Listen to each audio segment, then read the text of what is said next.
الرحمن الرحیم قال النبی صلی اللہ علیہ وسلم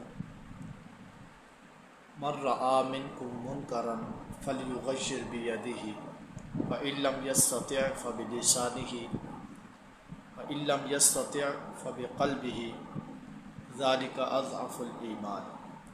صدق اللہ العظیم۔ محترم ناظرین و سامعین، برائی کو روکنے کے کچھ درجات ہیں۔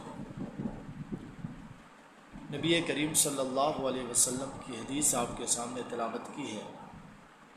حضرت ابو سعید خدری رضی اللہ تعالیٰ عنہ اس حدیث کو روایت کرتے ہیں۔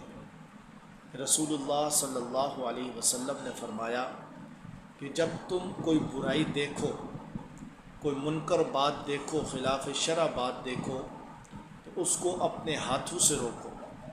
اگر اتنی طاقت نہیں ہے تو پھر اس کو زبان سے روکو۔ اگر اتنی طاقت بھی نہیں ہے تو اس کو دل میں برا محسوس کرو۔ یہ سب ایمان کا سب سے کمزور درجہ ہے۔ اور ایک حدیث کا مفہوم ہے کہ نبی کریم صلی اللہ علیہ وسلم نے ارشاد فرمایا کہ انسان جب اکیلے اور چھپ کے گناہ کرتا ہے تو اس کا وبال اور اس کا نقصان اسی شخص کو ہوتا ہے جو گناہ کرتا ہے۔ لیکن اگر وہ گناہ اعلانیہ طور پر کیا جائے تو اس کا وبال اور نقصان بھی عام ہو جاتا ہے۔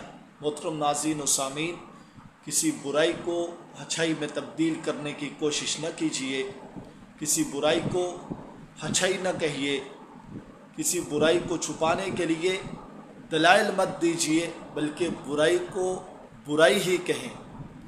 جو بری بات ہے، خلاف شرع بات ہے، اس کو خلاف شرع ہی کہنی چاہیے، چاہے وہ ہماری مرضی کے خلاف ہی کیوں نہ ہو، چاہے وہ ہمارے گھر کے افراد ہی کیوں نہ کریں، چاہے ہمارے کنبے اور قبیلے والے افراد ہی کیوں نہ کریں۔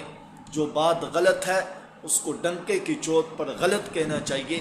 یہ میرے نبی صلی اللہ علیہ وسلم کی سنت ہے، اور یہی نبی کریم صلی اللہ علیہ وسلم کی تعلیم ہے کہ جو بات غلط ہے اس کو غلط کہنا چاہیے، اس کے اوپر دلائل نہیں دینے چاہیے، اس کے اوپر حجتیں اور تعویلات نہیں کرنی چاہیے، بلکہ جو بات غلط ہے، جو اعلانیہ گناہ ہو رہا ہے، اس کو اپنے ہاتھوں سے، نہیں تو اپنے زبان سے، اگر نہیں تو کم سے کم حوصلہ افزائی کے بجائے اس گناہ کو دل میں برا جان کر اس گناہ کو گناہ کہیں اور اس کو غلط کہیں۔